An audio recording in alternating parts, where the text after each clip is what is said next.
구약성경 역대상 4장 10절에 성경은 우리에게 이런 말씀을 전해주고 있습니다. 야베스가 하나님께 복을 비는 장면인데요. 야베스가 이스라엘 하나님께 아뢰어 이르되 주께서 내게 복을 주시려거든 나의 지역을 넓히시고 주의 손으로 나를 도우사 나로 환난을 벗어나 내게 근심이 없게 하옵소서 하였더니 하나님이 그가 구하는 것을 허락하셨더라고 말씀합니다.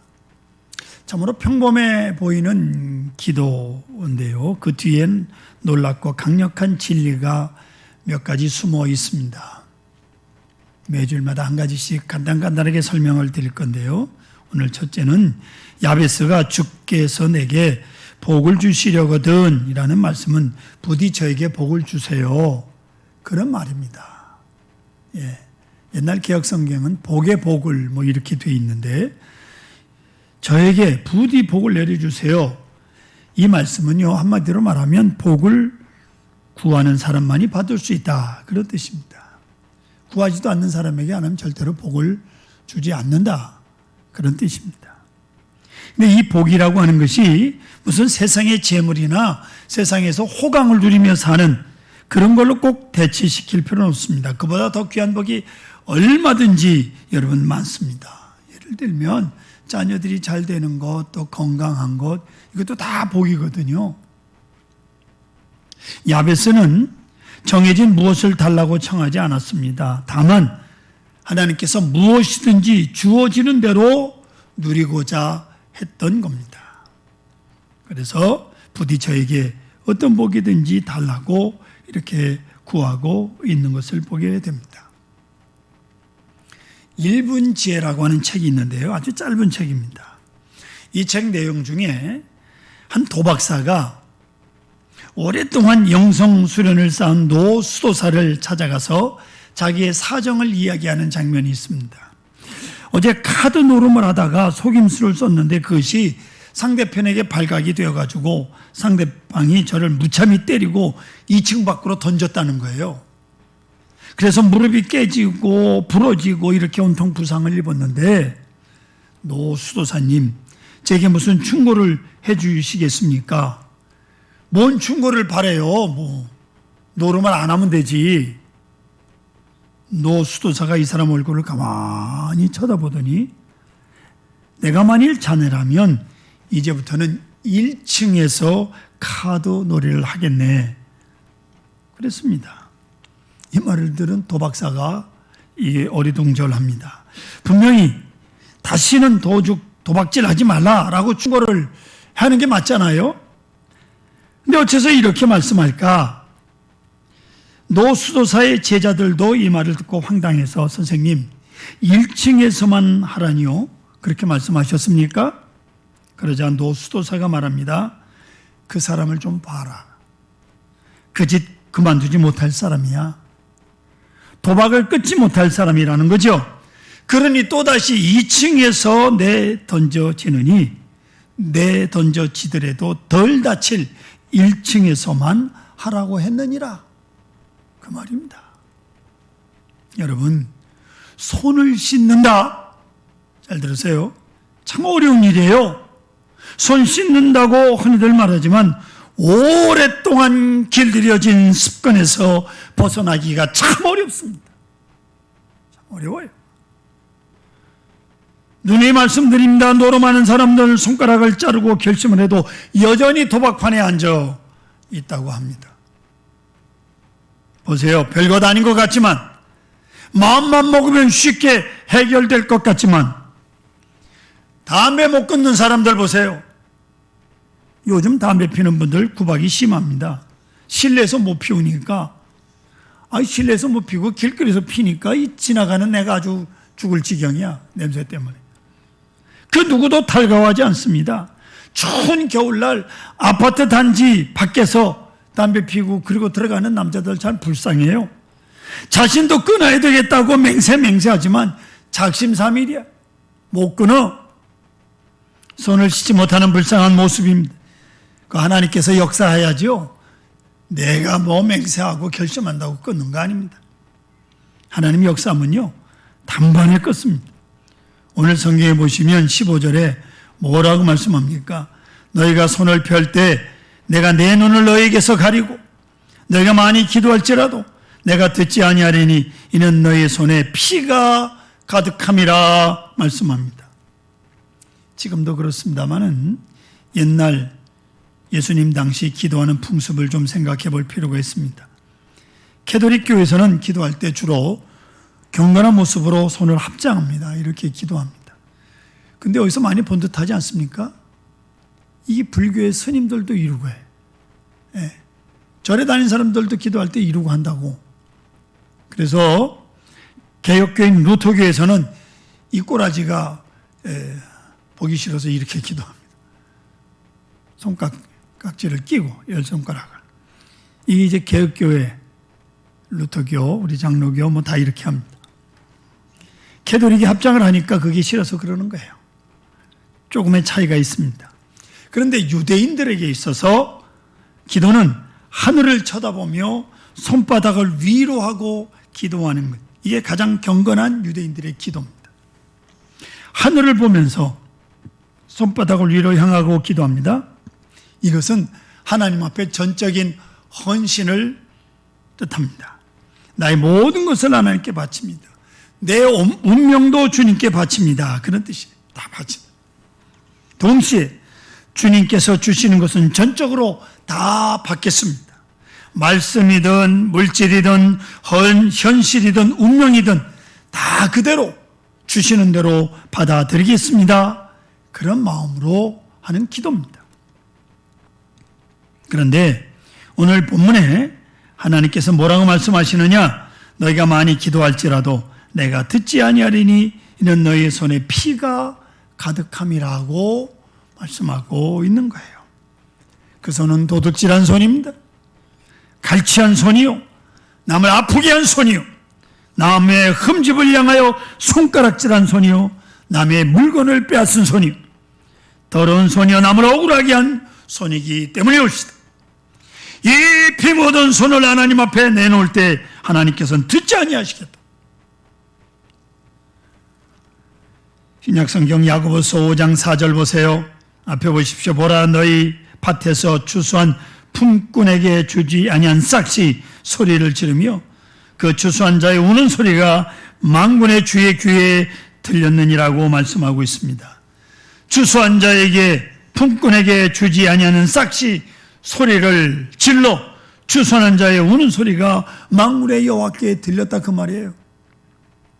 기업하는 사람들이 일하는 사람, 일꾼 돈을 안 주는 거, 월급을 안 주는 거예요.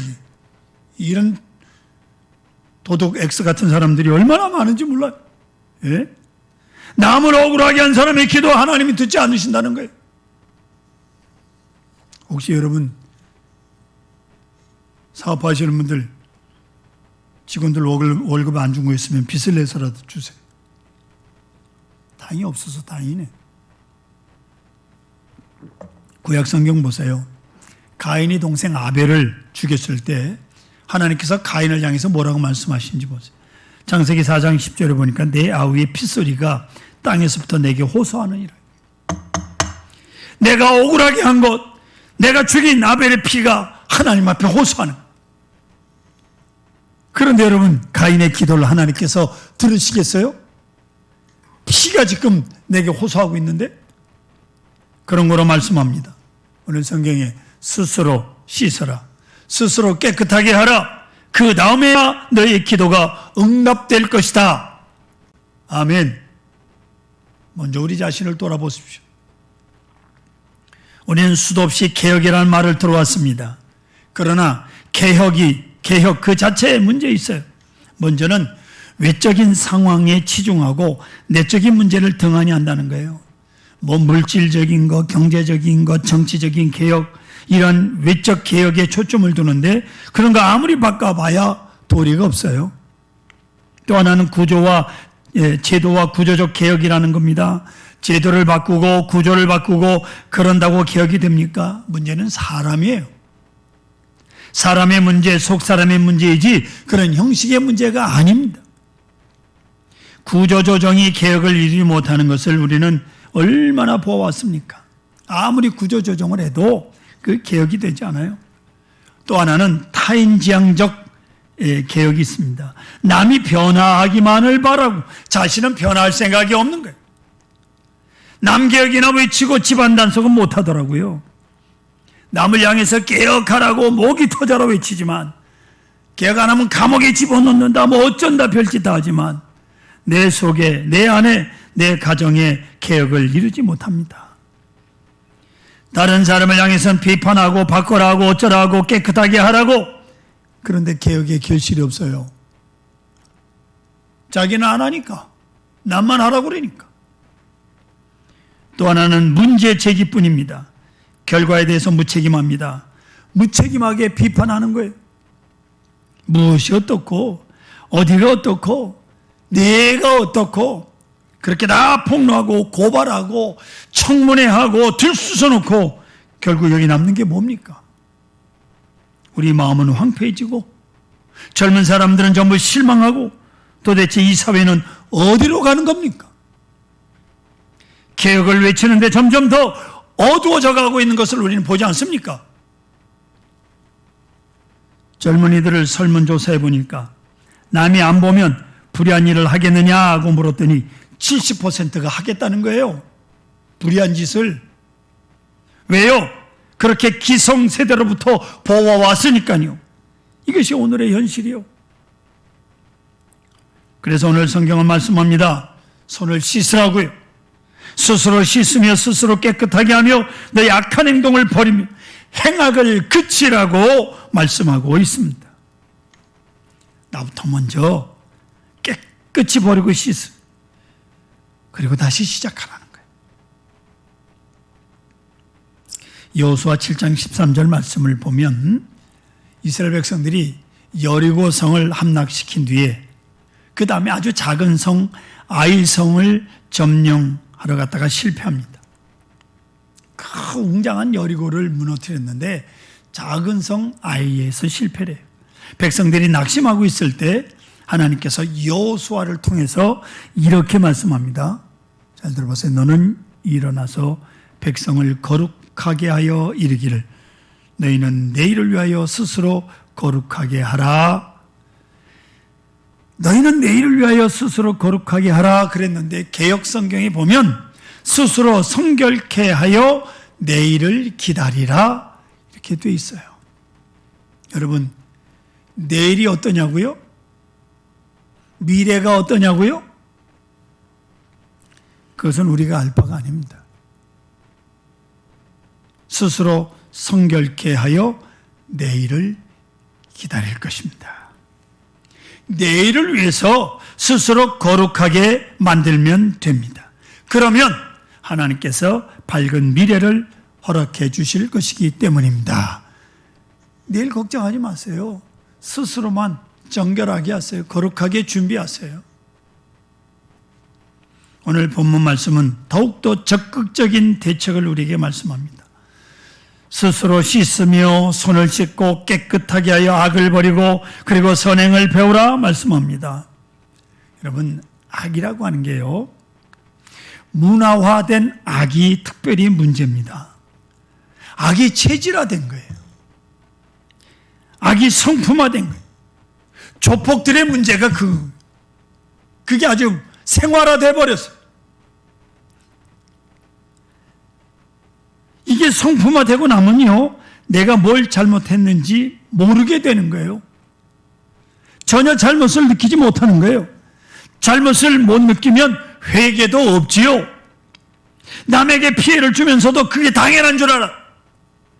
뭐 이 정도가 어떠냐는 거예요. 참으로 이거 답답한 일입니다. 도대체 상식 이하의 짓을 하면서도 이것이 죄인 줄 모르는 거예요. 뻔뻔해요. 태어납니다. 물론 뉘우침도 회개도 없는 거지. 잘못 배워왔습니다. 잘못 길들여 왔다 그 말이에요. 이게 악의 성품화, 악의 체질화. 여러분, 우리 속에 이게 없는지 깊이 돌아봐야 되는 거예요. 그리고 원점으로 다시 돌아가서 다시 개혁하고 다시 회개해야 바른 길을 찾을 수 있다는 말씀입니다. 그러기 위해서 우리는 먼저 바른 모델을 찾아야 합니다. 바른 생활 태도의 모델을 찾아야 하고 바른 패러다임을 찾아야 합니다. 그리고 깊이 깨달음이 있어야 됩니다. 무엇이 잘못되었는지, 어디서부터 잘못되었는지를 깊이 깨달아야 돼. 그리고 우리 앞에 있는 저 미래를 전망할 수 있는 시간이 있어야 합니다. 옛 생활을 버리고 새 생활의 양식을 몸에 익혀야 되는 거예요. 선함의 유익을 배워야 됩니다. 선행의 기쁨을 배워야 됩니다. 무릇 얻는 기쁨보다 주는 기쁨이 큽니다. 내가 가지는 것보다 남이 가지게 하고, 내가 가는 것보다 남이 가게 하고, 남이 얻게 하는 것이 더 큰 기쁨임을 차곡차곡 배워 나가야 하는 겁니다. G.F. 넬러라고 하는 분이 쓴 교육 철학이란 무엇인가 라고 하는 책에서 이분은 지식에 대해서 몇 가지로 정리를 합니다. 첫째로 계시적 지식을 말합니다. 하나님께서 우리에게 영감을 주시고 말씀을 통해서 주시는 지식, 가장 근본적인 지식입니다. 두 번째로는 이성적 지식이 있답니다. 하나님께서 주신 밝은 이성으로 비판하고 종합하고 추리해서 깨닫는 지식, 다시 말해서 철학적 지식입니다. 우리가 깊이 생각해서 얻는 그런 지식을 말합니다. 세 번째로는 경험적 지식이 있어요. 사실 우리 모두는 세상적인 배경이 없이 우리가 살아왔습니다. 부모가 아주 부자도 아니고 아주 탁월한 지식을 가지고 성품을 가진 분들도 아니지 않습니까? 그래서 그렇게 배경 없이 살다 보니까 실패도 하기도 하고, 때로는 병을 얻기도 하고, 잃어버리기도 하고, 건강을 여러 가지로, 그러면서 경험을 통해서 배운 경험적 지식이 있어요. 이래서는 안 되겠구나, 이런 것들이 있죠. 네 번째는 감각적 지식이 있습니다. 운전하시는 분들은 아시겠지만 운전을 처음 할 때는 얼마나 덜덜덜덜 떱니까? 이게 30km를 가는데도 얼마나 빠른지요. 아이고, 조금만 더 엑셀레이터를 밟으면 이게 무슨 자동차가 날아가는 줄 알았어요, 처음엔. 생각을 많이 합니다. 이렇게 운전하면 어떻게 되나, 여기서는 어떻게 되나, 여기 신호등은 언제쯤 바뀌나 등등 여러 가지로 계속 생각하면서 하지만 어느 정도 운전이 익숙해지면요, 이제는 감각으로 합니다. 생각 없이 붉은 신호가 나오면 을에 서고, 푸른 신호가 나오면 가고, 이렇게 감각적으로 운전을 하게 되더라, 그 말이에요. 운동선수가 운동하는 것도 마찬가지입니다. 그 일일이 생각하면서 하는 게 아닙니다. 생각하고 행동하는 건 먼 옛날 얘기예요. 오랫동안 반복하는 가운데 몸에 익을 때 이제는 감각으로 하는 거예요. 여러분 생각해 보세요. 요만한 야구공을 그 쏜살같이 던지는 거를 요만한 얇은 야구 배트로 탁 맞춰 치는 거, 그거 이렇게 날라오는 거 이렇게 치겠다? 아닙니다. 감각으로 하는 거. 몸에 배 가지고 수없이 휘두르는 그 훈련을 통해서 거기까지 가야 탁월한 운동선수로 이름을 날리는 거예요. 선행도 마찬가지입니다. 선행도 감각적으로 해야 돼요. 할 때마다 보상이 뭘까, 체면이 어떻게 될까, 여론은 어떻게 날까, 남 눈치 보면서 생각하는 동안 그는 선행이 아닙니다. 그저 척 봐서 자동적으로 선한 손길이 나가야 되는 것, 이 감각적인 지식이 필요한 겁니다. 다섯 번째로 권위적 지식이 있어요. 이것은 하나님의 말씀과 내가 존경하고 사랑하는 분에게 나로서는 이치에 맞지 않는다고 느껴지고 납득이 안 가더라도 그분을 존경하기 때문에 순종하는 거예요. 하나님을 사랑하기 때문에 말씀에 순종하는 거예요. 순종해 나가면서 배우는 거예요. 교육 철학이란 무엇인가라고 하는 책에서 G.F. 넬러라고 하는 사람은 이렇게 말하고 있습니다. 사랑하는 성도 여러분, 여러분은 어디까지 왔습니까? 어느 지식의 단계에 있습니까? 시간이 많이 걸립니다. 모두 공부에는 시간이 필요합니다. 하루아침에 되는 게 아닙니다. 생각만 가지고 되는 게 아니옵시다. 체질이 되고 성품이 되고 몸에 익어야 되고 감각적 행동이 되어야 합니다. 시간이 꽤 걸립니다. 훈련 필요합니다. 역대 미국 뉴욕의 시장 가운데 가장 유명하게 알려진 시장이 한 분 있습니다. 라과디아라고 하는 분인데, 이 시장이 되기 전에 즉결심판부 판사로 있을 때 어떤 노인이 너무 배가 고파서 길을 가다가 가게에서 빵을 하나 훔쳐 먹다가 들켜가지고 경찰에게 잡혀서 이제 재판을 받게 됩니다.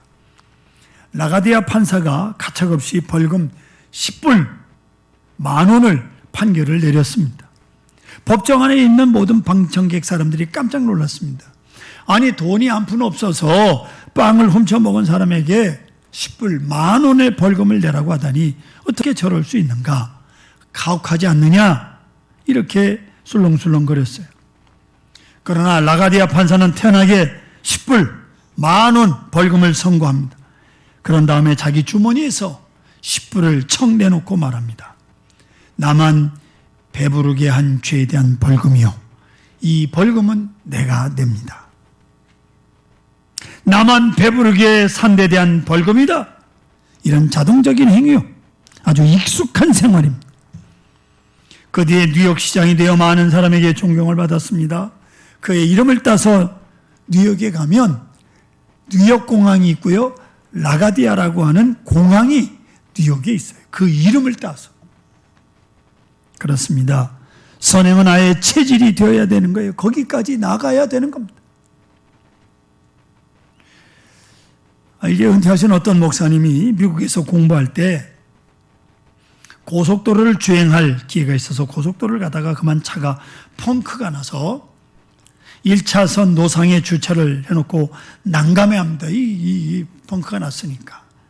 그런데 잠깐 사이에 세 사람이 차를 멈추고 나서는 한 사람이 오는 차들을 세워놓고 두 사람이 목사님이 차를 갓길에다가 이렇게 세워놓고는 이제 차를 보내고, 세 사람이 달라붙어서 트렁크를 열고 타이어를 꺼내가지고 이 펑크난 타이어를 갈아주었던 겁니다.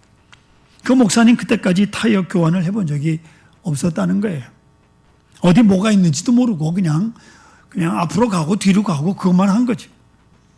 이 미국인 세 사람이 타이어를 바꿔 끼워주고 나서는 아무 말 없이 굿바이 하더니 가버리려는 거예요. 뭐 이렇다 저렇다 말도 없이 너무나도 고마웠던 기억을 말씀을 했습니다. 미국 사람들, 그분들 그게 체질이요, 감각적인 행동인 겁니다. 거기다 대고 뭘 생각하는 게 아닙니다. 선행이 몸에 젖어 있는 거죠. 그런데 우리네 선행이라는 거 보세요. 뭘 좀 하고 나면 꼭 뒤에 사진을 찍는다고 야단법석이에요. 뭐 고아원에 가서 시답지 않게 뭘 좀 갖다 주면서 아이들을 모아놓고 사진, 인증사진 찍. 양로원에 가서 노인들한테 뭐 텔레비전 한 대 갖다 놔주고는 뭘 그걸 사진을 찍어서 남기겠다고. 이게 뭐 선행의 기쁨을 아직 모르는 거예요. 뭘 남겨요, 남기긴. 앞뒤에 가릴 것 없이 선행을 하고 나면 그날 하루 종일 내 마음이 기쁜 거죠. 그래서 하는 거지. 디모데전서 2장 10절 보세요. 성경 보시면 오직 선행으로 하기를 원하노라. 이것이 하나님을 경외한다는 자들에게 마땅한 것이니라. 오직 선행하기를 원하노라. 이것이 하나님을 경외하는 것이다, 이 말입니다.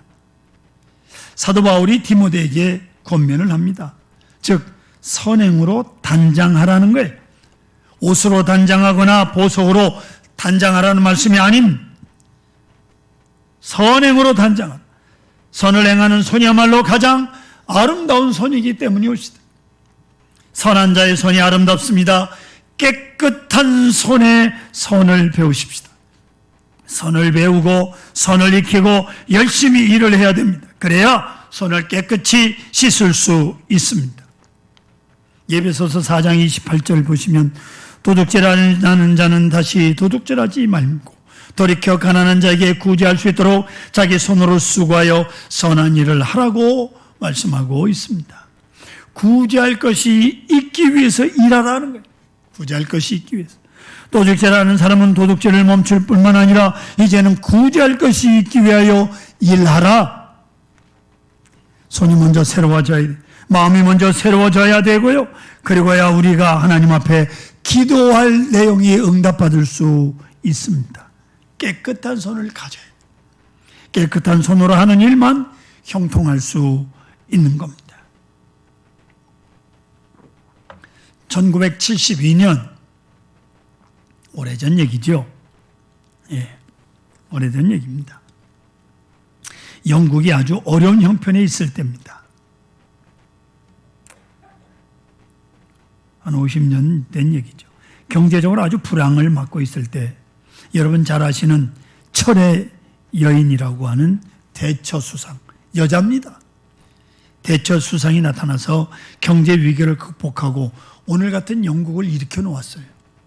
먼저는 석탄 노동자와 철강 노동자 파업을 강제적으로 꽉 진압해서 노조를 아주 박살을 내버렸어요.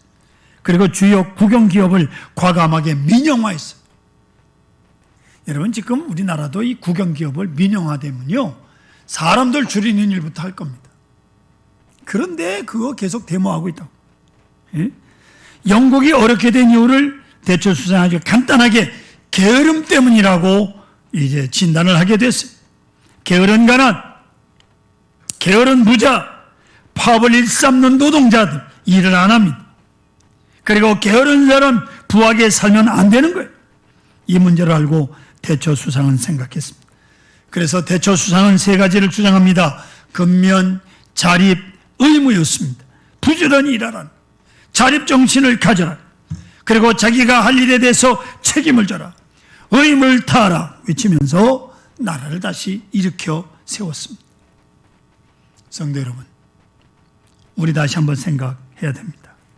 못 살아서가 아닙니다. 주변이 깨끗하지 못합니다. 우리 마음이 잘못된 겁니다. 손이 더러워졌습니다. 우리의 마음이 더러워졌습니다. 이제 손과 마음을 깨끗이 하고 주님 앞에 그 손을 모아 겸손하게 기도할 때 하나님께서 응답하실 것입니다. 그래야 새로운 세계가 열리는 것입니다.